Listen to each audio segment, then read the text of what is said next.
when we get these wins, the media doesn't even acknowledge it. I bet every single one of you, and we're number one in Salt Lake City, is this being covered in local Salt Lake City? I know it's not being covered nationally. How many of you even knew about this? How many of you were even aware that the NBA is basically tucking its tail between its legs and acknowledging that 4 or 5 years ago they were completely wrong to have gone woke and pulled their All-Star game out of Charlotte because they're rolling into Salt Lake City, which has more restrictive laws directly related to sports on the transgender issue, and they ain't even saying a word to anybody.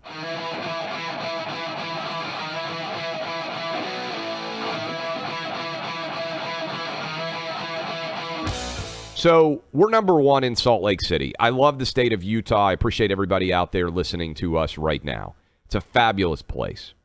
This weekend, the NBA All-Star Game is coming to Salt Lake City. Congratulations to people in Utah getting to host a big event like that where they love their Jazz. It's the only major pro sports franchise in the entire state of Utah. What's interesting about this is there have been 2 bills passed in the last year in Utah directly related to transgender-related issues. I agree with both of them, but the state of Utah has passed a bill saying kids in high school have to play against kids on the birth certificate. In other words, if you are born a boy in Utah, you compete against boys in athletics for your entire high school career. If you are born a girl, you compete against girls. This shouldn't be wildly crazy, right? We have all sorts of designations in sports, but it's designed to keep a boy from deciding that he identifies as a girl, and then thanks to boys being bigger, stronger, and faster than girls, that boy going and playing in a girls' high school sport, dominating, potentially winning a state championship. I think it's an eminently reasonable bill. I think every state in the United States should have passed this same bill. Many have, but not surprisingly, many left-wing blue states have not. But Utah has. So I agree with that bill. It was somewhat controversial. It got a lot of attention. Also, I agree with this other bill that Utah recently passed. Utah recently passed a bill that I believe every state should also pass, if they haven't already, banning gender transition surgery for minors. This isn't really that radical of an idea. In many states, for instance, you can't get a tattoo. If you can't get a tattoo, why in the world, and when you're under 18, why in the world should you be able to, for instance, have your breast removed because you have decided that you are no longer a girl and you are now a boy? That is mutilation, in my opinion. It's certainly child abuse. If after the age of 18 you decide that you want to do that as an adult, maybe you make that decision. I don't think it's a smart decision for young people to do, period, but that's a choice that an adult can make. But banning that sort of treatment for children doesn't seem to me ridiculous at all. You shouldn't be able to get puberty blockers, for instance, when you are 14 years old to try and keep you from becoming a boy or a girl as you go through puberty. There is much data out there that suggests, actually, that if you get puberty blockers, you are likely, later in life, to have issue with, for instance, brittle bones, because your bones as an adolescent develop a tremendous amount of strength as you come through puberty and become, move from a boy to a man, girl to a woman. These are very reasonable, rational, I think, bills that should be passed in every state in the union. So congratulations to Utah for getting it done. What's interesting about this, however, is it wasn't very long ago that the NBA pulled its All-Star game, and some of you will remember this, pulled its All-Star game out of the state of North Carolina, out of the city of Charlotte. And they did it because North Carolina had passed a bill that said you need to use the bathroom of your gender. Now, how would you enforce that bill? I wrote about it at the time. It's not as if there is someone who is standing outside of the bathroom doing genital checks to see whether or not you're using the right bathroom. But the NBA in 2017 was so woke that they made the decision to pull their All-Star game out of Charlotte over this. And they released this statement, While we recognize the NBA cannot choose the law in every city, state, and country in which we do business, we do not believe we can successfully host our All-Star festivities in Charlotte in the climate created by, the bill was called HB2. They said that they would, as a result, move the All-Star game to a new site back in 2017. And there were all sorts of comments that were made about what a brave action that was to undertake by the NBA. The reason why I want to bring this up is sometimes we don't count our victories. And sometimes those victories don't even get an ounce of media attention. I haven't seen anyone writing and arguing the NBA should pull its All-Star game out of Salt Lake City over the two bills that were passed in the state of Utah.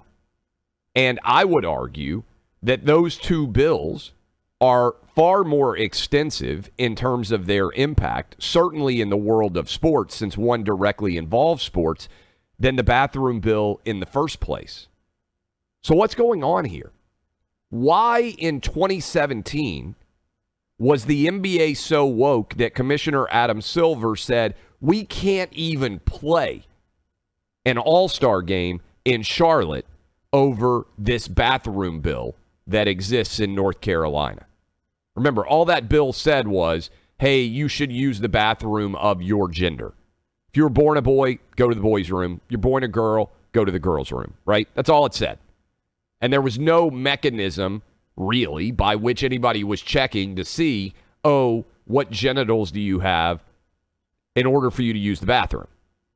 So it was primarily just a statement of, hey, we think gender is real, right, in the state of North Carolina.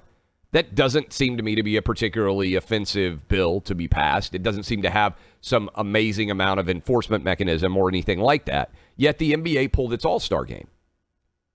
So what does it say now about how much the NBA is in default, not publicly, but in quietly acknowledging that they were totally wrong in that decision, that they are showing up in Salt Lake City in the same year were two very restrictive bills that basically do the same thing, if not more, than what was passed in North Carolina, and they aren't even saying a word about it.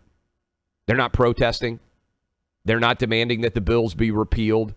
They didn't threaten to pull the All-Star game out of Utah over the fact that the bills might be passed.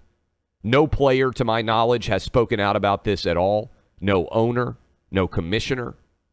No one in the NBA is even mentioning the laws that were passed in Salt Lake City. Now, again, I 100% agree with what Salt Lake City did, but don't mistake what's going on here.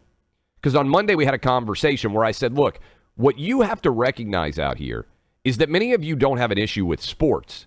You have an issue with the media that covers sports and some of the executives that make decisions associated with sports. Those people are woke. Most athletes, by and large, are not woke because sports are the opposite of woke. It's a meritocracy. Best man or best woman wins. It's highly competitive. There is no equity. There is no equality. The goal in sports is to be better than the other person, to beat the team or individual that you compete against. And athletes understand that. And this is, make no mistake, this is a major win. In fact, it's such a major win that there's not even any media that I'm aware of that have even written about this. Not anybody in the entirety of the woke sports media. They're all, I think, finally aware that the vast majority of sports fans rejects this, and this is a default acknowledgement for all of you listening in North Carolina that the NBA got it wrong when they pulled their All-Star game out of Charlotte in the first place. Now, part of this is hypocrisy, right?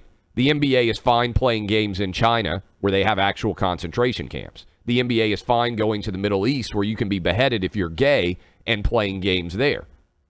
So they're finally recognizing that as a global company, getting involved in state law issues in a woke perspective is awful for their brand and also extremely hypocritical. But it's important sometimes to notice when we get these wins, the media doesn't even acknowledge it. I bet every single one of you, and we're number one in Salt Lake City, is this being covered in local Salt Lake City? I know it's not being covered nationally. How many of you even knew about this? How many of you were even aware that the NBA is basically tucking its tail between its legs and acknowledging that 4 or 5 years ago they were completely wrong to have gone woke and pulled their All-Star game out of Charlotte because they're rolling into Salt Lake City, which has more restrictive laws directly related to sports on the transgender issue, and they ain't even saying a word to anybody. Sometimes we think we are losing because we don't take the time to recognize when we win, because the media, by and large, doesn't tell us when we win, because that requires the media acknowledging that they were wrong in the first place. This is a big win. I would argue it's a monstrous win for those of us out there who have been fighting back against woke sports for years and years. And the odds are most of you have never even heard about this story and didn't even know what was going on, because our wins don't get put on the front page of the paper. Sometimes they get buried to the extent that we don't even know they happen.